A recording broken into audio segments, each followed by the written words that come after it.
Welcome to Live Label Free, the podcast, where we talk about all things eating disorder recovery, autism, entrepreneurship, and so much more. I'm your host, Livia Sarah, and my mission is to inspire individuals from across the globe to live a life in which they feel fulfilled and free from limiting labels. I am so excited to have you here and cannot wait to dive into the episode. Hello, my friend. I hope you're staying happy, healthy, and awesome, but I honestly have no doubt about that last one because you are always freaking awesome. I just want to say that I am so grateful for you tuning in today and for clicking on this episode because I know it has kind of a freaky title. I mean, we're going to be talking about how seeing your eating disorder as a parasite can really allow you to separate yourself from it and therefore propel you forward in recovery because that is the end goal, right? Hell yeah, it is. And I'm referring to you as my friend because I honestly want this podcast to be like us having a casual chat over coffee or whatever you like to drink, because I know coffee doesn't work for everyone. So maybe you like tea or milk and cookies, maybe you are Santa, or maybe you're just a plain Jane gal who likes her water. Whatever you are doing right now, I would so appreciate it if you could screenshot you listening to this episode and tag me on your stories on Instagram, and also DM me what you would order if we were sitting in a cafe in San Diego together right now, which, by the way, you are always welcome. Now, speaking of friends, I used to think my eating disorder was my friend. It crept into my life when I was only 11 years old, and it just gave me this sense of purpose. I honestly would feel so superior at school when I was the only one to have the quote-unquote willpower to turn down the cupcakes when it was someone's birthday, and I honestly felt so grown up when people would admire me for running every day at quote-unquote such a young age. And eating super clean and super healthy just gave me this incredible sense of pride. And I don't think I've shared this anywhere before, but I was just super judgmental during the time of my eating disorder. And when other people would eat so-called junk food, I would almost just relish in this feeling that I was better than them. I would constantly be comparing what I was eating and how I was exercising, just to make sure that I always ate less food and exercised more. And this just gave me this constant sense of accomplishment. Now, I did make a video on comparison over on my YouTube channel a while ago, which is just Live Label Free, like the name of this podcast. I will link it in the show notes below as well. I highly recommend you go watch that YouTube video if you want to understand the biological reason we compare when struggling with an eating disorder. And I also, in that video, comprehensively explain how you can stop comparing, because comparison makes it so damn hard to recover from an eating disorder. I mean, recovery is all about prioritizing yourself and your health, and that's pretty impossible to do if you are constantly looking over your shoulder to check out what everyone else is eating. But that comparison and that feeling of superiority, really any of these manipulative behaviors are rooted in the eating disorder, which I like to see as a parasite or a virus. So before I get into exactly what I mean here, I actually came up with this metaphor when I was explaining to my mom one day how it really feels to have an eating disorder. And because it is such a complex illness, that's literally the definition of a paradox. I mean, think about it. Someone who is malnourished and doesn't eat enough and is supposed to eat more, like, has this resistance to eating more.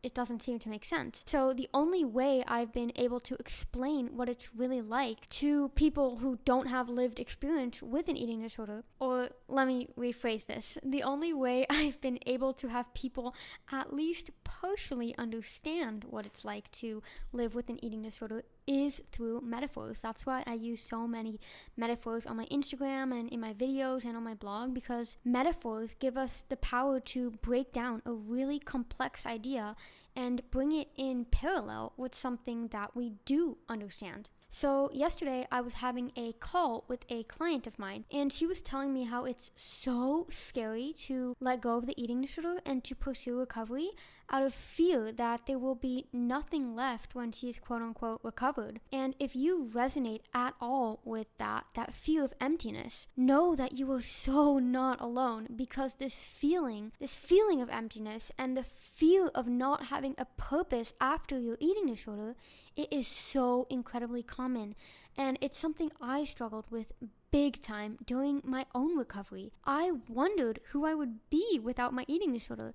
And this constant pondering and bickering in my head of whether to recover or whether to not recover, it acted as an excuse to put off recovery for such a long time. And I mentioned in my last podcast episode, my honest update, that as humans, and really I'm sure all mammals and really any animals, we often don't do the scary thing, or we don't take the risk because we have no guarantee of the outcome. We have no guarantee that what we want is actually going to work. So we just sit still and don't do anything. But I also said in that episode that surrendering in these times is really the key when it comes to life, because the reality is that most things in life we cannot control. Just think about the pandemic that we are literally still going through right now. No one could have prevented that from happening. The virus just spread exponentially, and it used our bodies as hosts to multiply. And that is where I love this metaphor of the eating disorder being like a parasite or like a virus,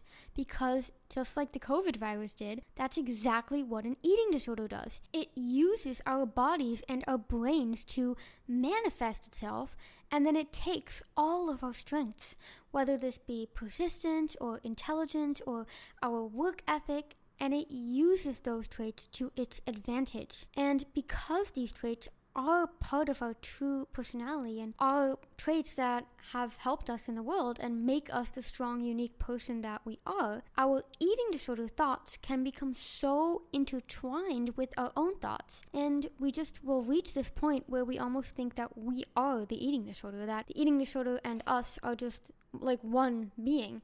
And we think our eating disorder is just our identity. So when the eating disorder compares or tricks us into thinking we are superior, it's just a cloaked version of reality, because an eating disorder does not make you superior. It leads to a life that is inferior. And I'm going to repeat that because that's such a powerful quote, and honestly one of my favorites. An eating disorder does not make you superior. It leads to a life that is inferior.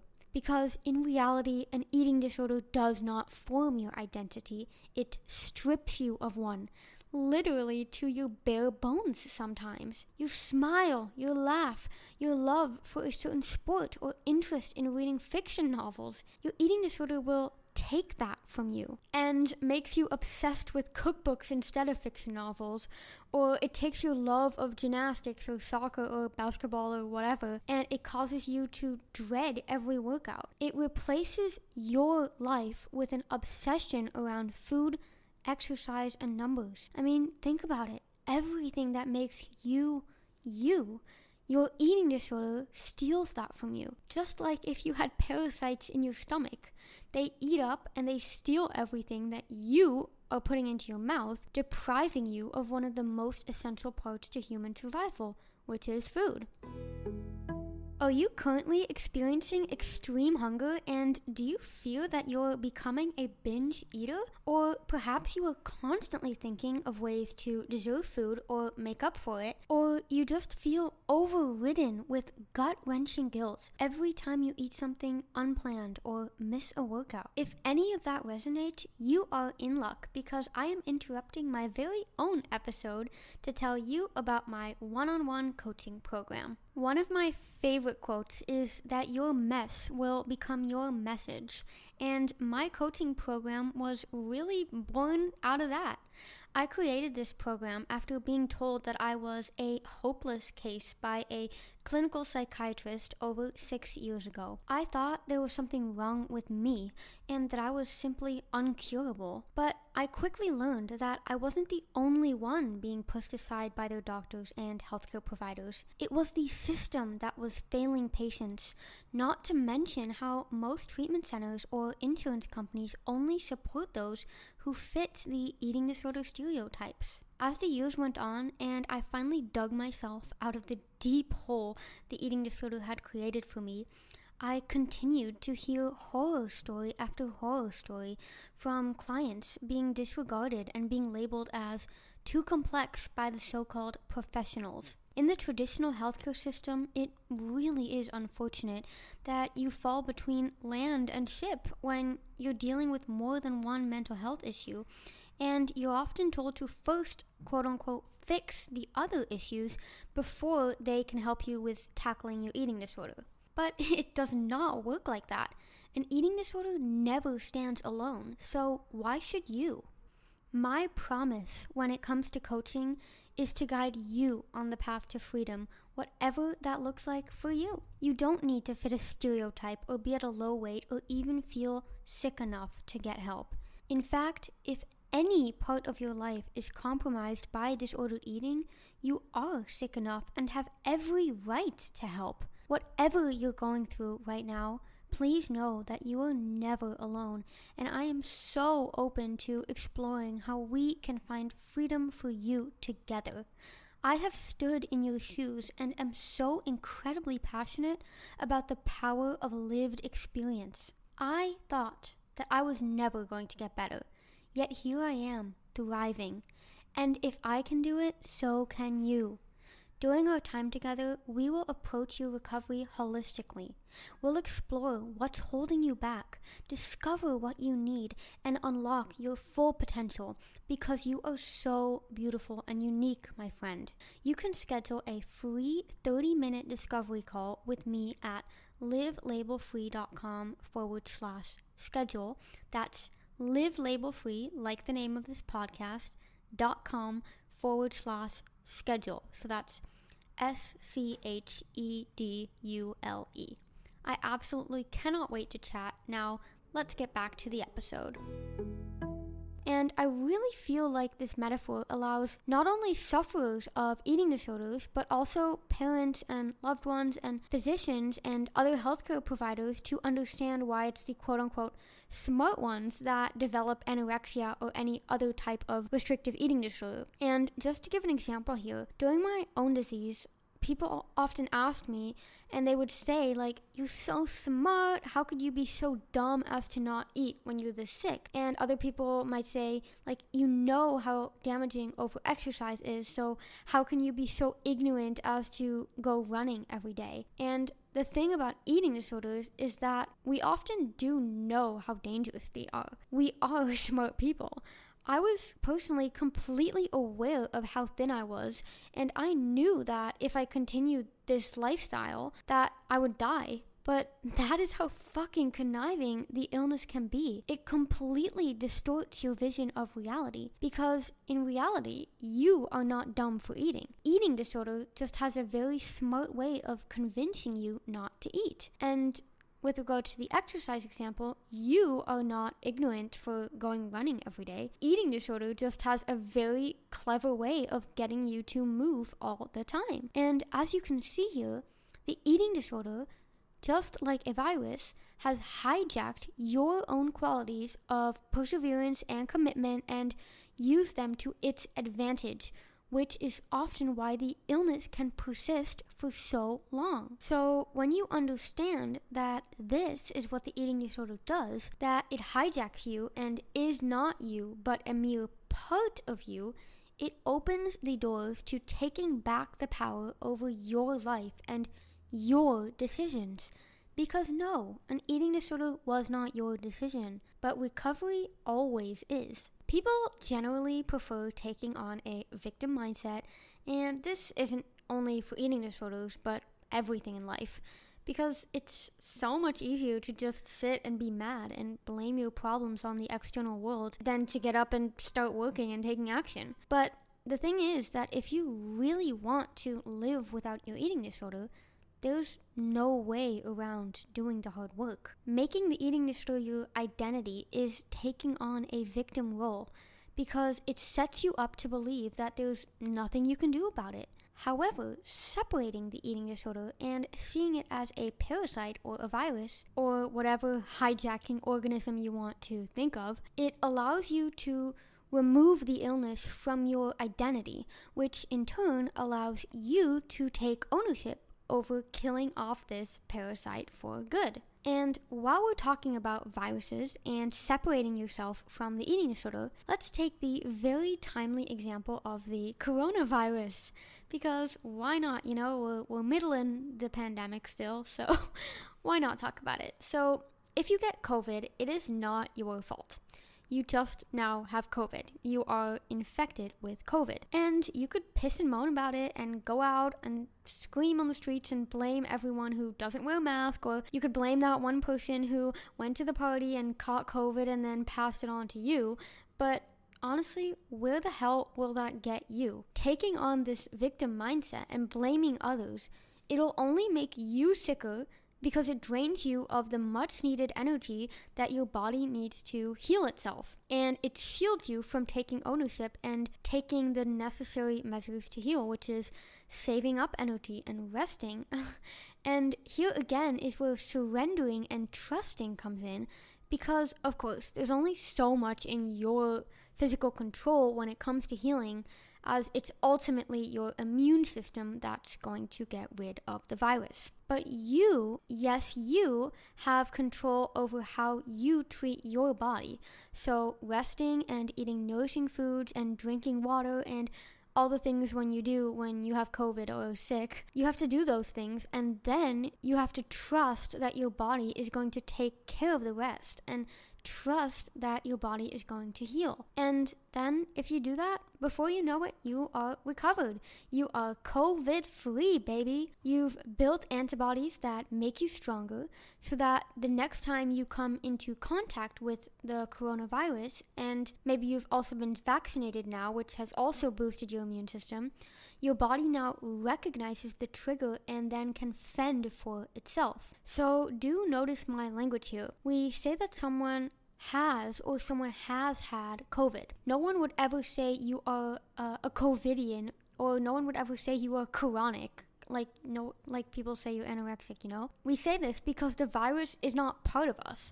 It doesn't make up our identity. So we don't use identity first language when referring to a virus. And it's about time we start doing the same for eating disorders, because an eating disorder is not part of us. There's so often people say like, oh, she's anorexic, or oh, she's bulimic, but we need to stop saying that, because you are not your illness. You may have an illness, which means you can also get rid of the illness, just like you can also get rid of COVID if you have it. And it's hard, but taking ownership of your recovery and honoring your extreme hunger, and then trusting and surrendering to the process of healing, it will make you stronger.